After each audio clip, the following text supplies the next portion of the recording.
ગીર સોમનાથ કે જ્યાં વેરાવળમાં નવી ચોપાટી પર એલઈડી હાઇમ્સ ટાવરનું લોકાર્પણ કરવામાં આવ્યું। કલેક્ટર દિગ્વિજયસિંહ જાડેજા અને ભાવનગર કમિશનર બીએમ સોલંકી ઉપસ્થિત રહ્યા। કલેક્ટરના માર્ગદર્શન હેઠળ ચોપાટી પર પેવર બ્લોક સહિતના વિકાસ કાર્યો પણ હાથ ધરવામાં આવ્યા છે। ત્યારે જિલ્લા આયોજનની ગ્રાન્ટમાંથી ₹22,28,000ના ખર્ચે એલઈડી હાઇમ્સ ટાવર તૈયાર કરાયો છે। ડીએમએફની ગ્રાન્ટ છે એમાંથી અમે અહીંયા રોડ અને ફૂટપાથ એ બે મંજૂર કર્યા છે। રોડનું કામ પૂરું, ફૂટપાથનું કામ ટૂંક સમયમાં પૂરું થશે।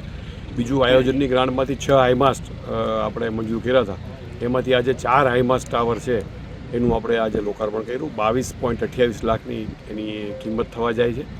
અને બીજા આનુષંગિક જે કાંઈ પણ આમાં નાના મોટા કામો છે, અમારી સ્થાનિક જે ગ્રાન્ટો અમારી પાસે આવે છે એમાં અમારા અધિકારી પદાધિકારીશ્રીઓના સહયોગથી અને સાથે મળીને આ જગ્યા એકદમ લોકો આવીને આનંદ કરી શકે એવી બનાવવામાં અમે કોઈ કચાશ નહીં રાખીએ।